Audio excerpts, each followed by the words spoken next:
Well, I continue to believe in America and our capacity to rise to the occasion when faced with challenges. We've had challenges, particularly along race relations, from the inception of the Republic. But this is a serious problem, an epidemic of police violence that we've got to confront. And there are people all across America who understandably have lost a lot of faith or never had any faith in the ability of the criminal justice system to provide equal protection under the law. That's not just a phrase. One of today's most urgent issues. In today's edition of My World, A Look Inside, we'll be looking back and answering the question of why aren't African Americans and police coming together, and how can we bring them back together? The first look at this matter comes from the police standpoint of Colonel Gerald Masco, a former superintendent of the Virginia State Police. Let's take a look.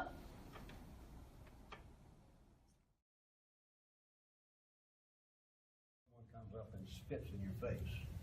It's awful hard not to react, but it's that type training that will prevent the professional police officer from overreacting. And training to police civil disturbances is something our police departments have sort of gotten away from, that we need to get back, I think, in tune with. But certainly they have every right to demonstrate. What they don't have a right to do is burn and destroy property. And I think, one of the things that's interesting about the 1960s, President Johnson was very pro-African American, and it was easy to see. And he supported their efforts in a lot of these marches. And I don't remember the date, but they had a march in Detroit. And at the end of that march, they burned about half the city down.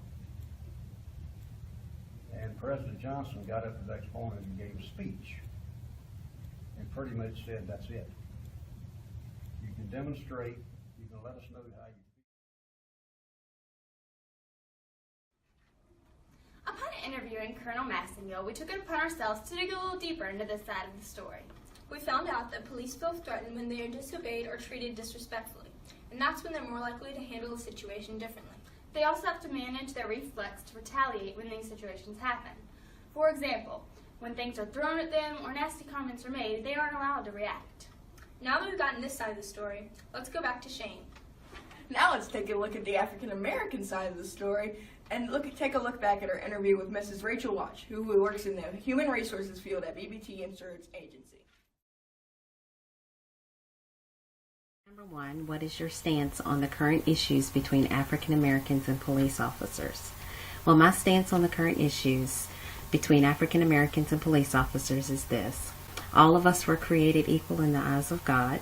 As citizens of the U.S., we are responsible for abiding by the law. Police officers take an oath to protect and serve, and they must do what they need to maintain peace and order. As citizens, it's our duty to comply with reasonable requests by police.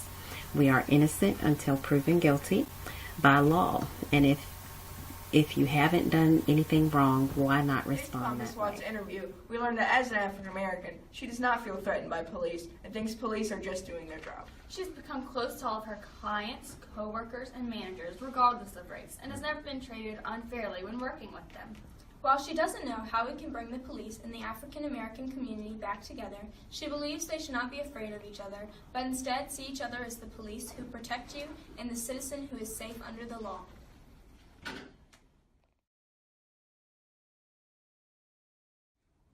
Now that we have facts and opinions from both sides of the race relations dilemma, let's look at some recent statistics and not only killings by police, but also police that have been killed by civilians. In 2015, 258 of the 990 people killed were African Americans, 494 were white, and 172 were Hispanic. In 2016, 173 of the 708 people killed by police were African American, 325 were white, and 111 were Hispanic, 72 were not identified. And according to Officer Down Memorial, 130 police officers were killed in 2015 and 134 in 2016. As you can see, it's not just of African Americans getting killed, it's everyone. So instead of having racial tensions between us, we should come together with police who get killed trying to protect us. So to answer our question of why aren't police and African Americans coming together, it's simply because they're afraid of each other. And this fear is dated back to the 1960s during the Civil Rights Movement. We can help resolve this urgent issue by giving police further training, treat everyone equal regardless of race, and get them connected in the community again so they can get to know each other. So that's it for today's edition of My World, A Look Inside. Have a great evening, and we'll see you back on next week's edition on what President Trump has decided to be his first order of business to help the United States.